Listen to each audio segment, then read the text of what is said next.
हमारे भारत की प्राचीन संस्कृति और ज्ञान विज्ञान की जड़ें इतनी गहरी हैं कि इसे जितना जानो उतना कम है। इसे समझने के लिए हमें अक्सर पुराणों और धार्मिक ग्रंथों को खंगालने की जरूरत पड़ती है। जब हम इन्हें खंगालना शुरू करते हैं तो इसमें देश के विभिन्न भागों का जिक्र मिलता है, जो कि मेरे जैसे घुमक्कड़ों को खूब आकर्षित करता है। अगर आपको भी मेरे जैसे देश के अलग अलग हिस्सों में घूमने का शौक है और नए नए एडवेंचर करने का शौक है, तो आइए ले चलता हूँ आपको ऐसी जगह की सैर पर जिसके बारे में आपने कई मर्तबा सुना होगा। आज जान भी लीजिए। मैं बिहार के नेपाल से लगे इलाकों में घूमने निकल पड़ा हूँ। गांव के जीवन और चाक चौराहों पर लोगों के जमावड़े को देख रहा हूँ। राम जन्मभूमि की चर्चा पूरे देश में जोरों पर थी। किसी सज्जन ने बीच बहस में अपने मन की भड़ास निकाली। उसने कहा, राम जन्मभूमि पर सबका ध्यान जाता है, लेकिन सीता जन्मस्थली की कोई सुध नहीं लेता। मैं चौंक उठा और तभी मुझे पता चला कि बिहार के सीतामढ़ी जिले का पुनौरा धाम माता सीता की प्रकट स्थली है। वास्तव में सीता जन्मभूमि का आध्यात्मिक और पौराणिक रूप से बहुत महत्व है। सीतामढ़ी जिला मुख्यालय से 5 किलोमीटर दूर जमीन के भीतर से माता सीता प्रकट हुई थी। ये जगह फिलहाल बिहार टूरिज्म के रामायण सर्किट का एक महत्वपूर्ण केंद्र है। यहाँ आसपास कई ऐसी जगह मौजूद हैं जिनका रामायण में उल्लेख मिलता है। माता सीता की जन्मस्थली होने से मिथिला भगवान श्री राम का ससुराल और लव कुश का ननिहाल है। आइए पुनौरा धाम के बारे में आपको कुछ खास बातें बताता हूं। दरअसल त्रेता युग में मिथिला नरेश राजा जनक के सामने एक विकट स्थिति उत्पन्न हो गई। वर्षा के अभाव में प्रजा त्राही त्राही कर रही थी। गुरु के आदेश से इंद्रदेव को खुश करने के लिए जनक खेतों में उतरे। ऐसे समय में धरती के अंदर से एक कन्या प्रकट हुई जिसका नाम सीता रखा गया।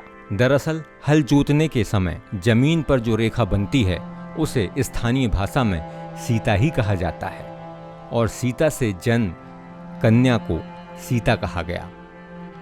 इसके बाद इंद्र देवता प्रसन्न हुए और जमकर वर्षा होने लगी।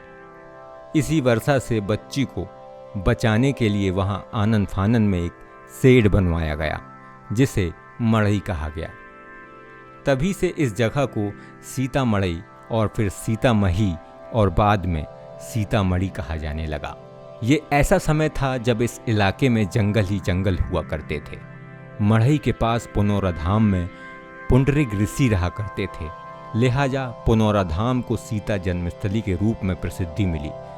चूंकि सीता माता धरती से निकली दिव्य कन्या थी और उन पर राजा का ही हक हो सकता था, जनक उन्हें अपनी पुत्री स्वीकार कर राजधानी जनकपुरी ले आए। बताया जाता है कि नेपाल का जनकपुरी, जो कि बॉर्डर के पास स्थित है, रामायण काल में मिथिला की राजधानी हुआ करती थी। श्री राम जन्मभूमि अयोध्या की तरह ही पुनौरा धाम तीर्थ यात्रियों में सबसे लोकप्रिय रहा है।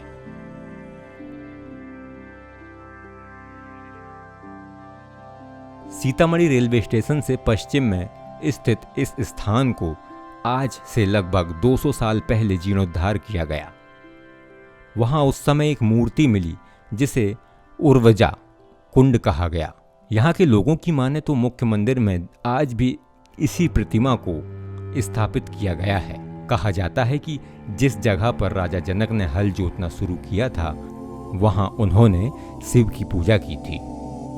वहां एक शिव मंदिर है जिसे हलेश्वर मंदिर कहा जाता है। शहर से 8 किलोमीटर की दूरी पर एक पुराना पाकड़ का पेड़ लगा हुआ है। इस पेड़ की मान्यता है कि यहाँ स्वयंवर के बाद श्री राम जब माता सीता को अयोध्या लेकर जा रहे थे तो वे पालकी से उतरकर इसी पेड़ के नीचे रुके। उन्होंने यहाँ थोड़ा समय बिताया था। ये स्थान पंथ पाकड़ के रूप में प्रसिद्ध है। वहीं शहर से उत्तर पश्चिम की दिशा में 7 किलोमीटर दूर बगही मठ नामक एक यज्ञ स्थान है। 108 कमरों वाला ये पूजा पाठ और यज्ञ आयोजन के लिए जाना जाता है। आप सीतामढ़ी से लगभग 35 किलोमीटर दूर नेपाल के जनकपुरी जा सकते हैं, जो प्राचीन मिथिला की राजधानी होने के साथ ही जानकी मंदिर के लिए जाना जाता है। आप बिना किसी रोक टोक के बॉर्डर आसानी से पार कर सकते हैं। अगर आपको जानकारी हो कि भारत नेपाल की सीमा में आवागमन के लिए खुली रहती है, बताया जाता है कि जनकपुर में ही सीता स्वयंवर का आयोजन किया गया था।